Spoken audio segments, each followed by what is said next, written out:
Bienvenidos a nuestro espacio Opiniones, todos los días, media hora, para conversar sobre temas de interés nacional, de la agenda diaria de los salvadoreños. Gracias también a los oyentes de las radios de Ágape que se suman desde este instante en esta transmisión simultánea de este espacio para la zona oriental y occidental del país a través de esas frecuencias. Recuerde, también puede escuchar el reprise de este programa a las 4:30 de la tarde en Radio Luz y nuevamente disfrutarlo en la noche a las 8:30 a través de Canal 8 de televisión.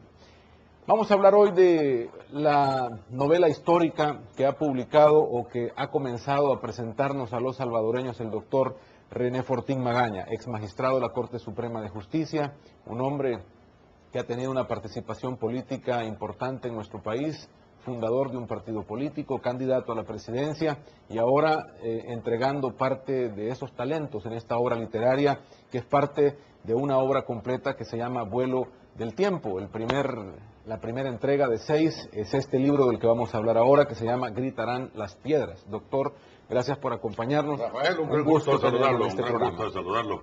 Te lo traigo a obsequiar aquí, mire, el libro de que usted está hablando, Gritarán las Piedras, que es el primero de la saga de que usted nos mencionaba. Y lo he publicado con el seudónimo Víctor Uclés.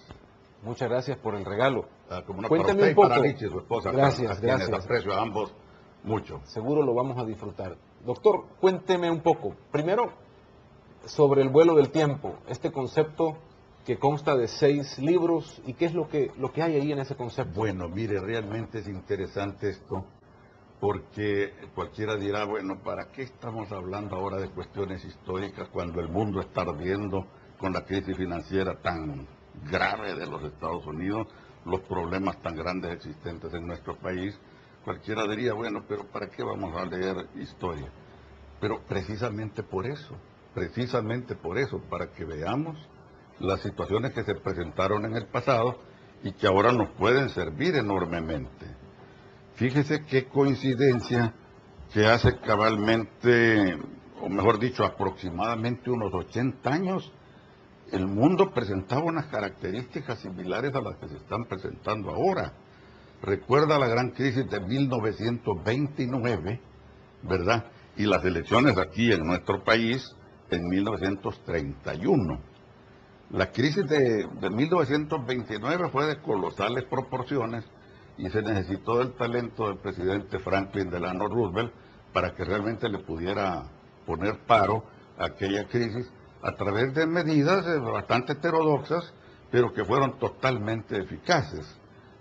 Toda esa política se llamó, usted recuerda, el New Deal, y realmente logró sacar a flote, pues, no solo a los Estados Unidos, sino prácticamente, pues, a todos los países que tienen, pues, relaciones comerciales, financieras y toda índole con esa gran potencia.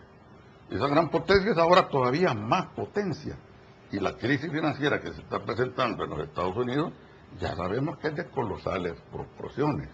Realmente cada día recibimos más noticias y más noticias de las caídas de los distintos bancos o de las compañías de seguros, etcétera, etcétera. Y todos sabemos ya también las causas, que fue una imprudente proliferación de hipotecas realmente para deudores sin capacidad de pago, etcétera, pero en unas dimensiones colosales. Esta idea del vuelo del tiempo es vernos en ese espejo. Vernos en ese espejo, pues, de alguna medida. Porque recuerda usted la frase tan importante, en primer lugar, de que la historia es la maestra de la vida, ¿verdad? Realmente uno estudia historia para ver lo que ha acaecido en distintas circunstancias, en distintas épocas, y entonces en la medida de lo posible, aplicarla pues al presente. En la medida de lo posible, digo, porque siempre pues hay variantes, ¿verdad? Y de la historia del Salvador trata esta obra. Sí, esta trata de la historia de El Salvador, pero con algunas referencias a países extranjeros, a los mismos Estados Unidos, a México, porque pretende ser una obra bastante global. Digamos una especie de crónica del siglo XX, enfocada naturalmente en nuestro país. Y recordemos también otra frase muy importante, de que los pueblos que no saben leer la historia o que no aprenden de la historia, están condenados pues a repetir los mismos errores en el presente, ¿verdad? Este primer libro del vuelo del tiempo, uno de los 6, es Gritarán las Piedras, Su título es muy sugestivo, me recuerda a la frase, creo que es Lucas, en la Biblia, Tiene usted donde toda si yo la no razón. callo, si yo no hablo, hablarán las piedras. gritarán las Tiene piedras. usted toda la razón, y yo diría que en cierto modo esa es la inspiración. No es un libro religioso, no. Claro. Pero como usted podrá apreciar en su debido momento cuando tenga la ocasión de leerlo, hay algunas ahí citas muy importantes del Eclesiastés, por ejemplo, que siempre son tan luminosas, ¿verdad? Que siempre son tan... dan ocasión de grandes reflexiones. Infiero, Pero la cita entonces, que usted está haciendo es correcta. Infiero entonces que es un libro revelador de esta historia. Hay Bueno, algo pero que se es debe sobre todo contar. de la historia nuestra, porque Claro. esto comienza, este tomo por lo menos, comienza con la rebelión campesina de 1932. Un año antes había habido aquí elecciones libres que propició el doctor Pío Romero Bosque, a quien generalmente se le conoce como el padre de la democracia, porque en esa ocasión participaron todos los colores políticos.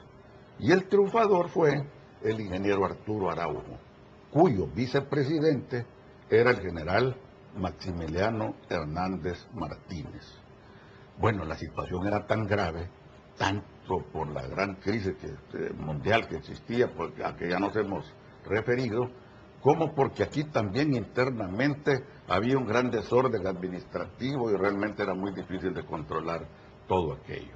Entonces el ingeniero Arturo Araujo duró poco en el poder, aproximadamente unos 9 meses. Y entonces vino un golpe de Estado militar, ¿verdad?, que puso en la presidencia de la República al general Maximiliano Hernández Martínez. El general Maximiliano Hernández Martínez, un hombre bien dotado, ¿verdad?, realmente con gran capacidad administrativa, cuyo gobierno por lo menos en los primeros años se distinguió por la probidad en el manejo de los fondos públicos, por la capacidad administrativa, por la puesta en práctica de medidas realmente también importantes para salvar la economía nacional. Y entonces, pues, este es el primer periodo del general Maximiliano Hernández Martínez. Pero como había habido elecciones antes de 1931, la prédica de don Alberto Masferrer había encendido bastante, digamos, el conocimiento, las aspiraciones de la masa popular, y otras circunstancias, inclusive la participación del Partido Comunista en esos acontecimientos, dieron pues ocasión al levantamiento campesino de 1932, que fue un movimiento que marca uno de los hechos más importantes en la vida nacional, uno de los hechos más importantes. Y ahí hay que decir, en primer lugar, algo. Se discute mucho, y usted ha visto que existe una polémica sobre la verdadera participación del Partido Comunista en esos acontecimientos. Roque Dalton, en su célebre obra Miguel Mármol, prácticamente pone en boca de él, de Miguel Mármol, la opinión de que el Partido Comunista fue realmente determinante y en cierto modo director de esos acontecimientos, ¿verdad?, en 1932. Pero otros investigadores, entre ellos Lara Martínez y un investigador de apellido